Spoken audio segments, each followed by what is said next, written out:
Hey, ini bukan Papa Zola. Papa Zul. Hello. Ya, kita dah ada pemanggil pertama. Ini 3 pagi era. Siapa tu? Apa ucapannya? Hello. Ucapannya. Dekat mana saya nak hantar ni? Lah, delivery rupanya. Delivery ke? Patutlah banyak miss call. Suruh dia naik. A few moments later. Kebenaran kau tak angkat-angkat. Nasib baiklah kau radio kamu angkat. Maaf, tadi kami tengah on air. Hey, ini bukan Papa Zola. Papa Zul. Ya, inilah Papa Zola. Musuh kejahatan, kekasih kebenaran. Jap. Papa bukan ada movie ke sekarang? Kenapa buat delivery? Kan dah masyuk dah.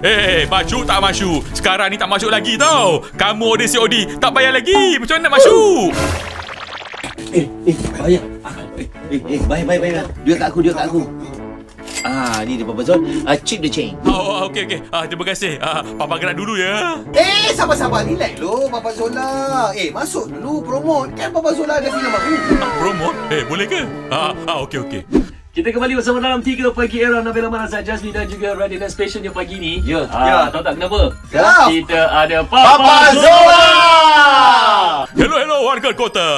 Setelah setahun kita penat bekerja, marilah kita bawa satu keluarga berhibur bersama Papa Zola The Movie bermula 11 Disember ini.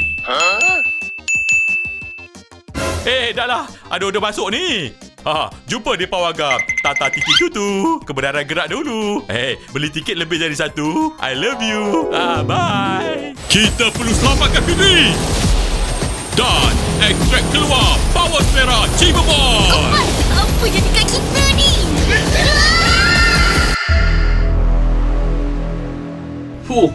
Papa bukan main siap I love you romantik rupanya. Orang kata kalau kau tak sayang Papa Zola, kita tak tahulah. Sebab tu ada Papa Zola The Movie. Kena pula timing sekarang. Orang tengah cuti sekolah. Right timing. Betul. Yang best apa tu? Boleh masuk dunia game. Dalam dunia game tu ada scene sedih. Ada scene happy. Macam-macam lah. Aku sampai tak sabar. Tak ketak tunggu cerita tu. Tunggu apa lagi? Bawa adik, abang, jiran semua sekali. Kita kasih on. Kita serbu semua Pawagam satu Malaysia. Let's go.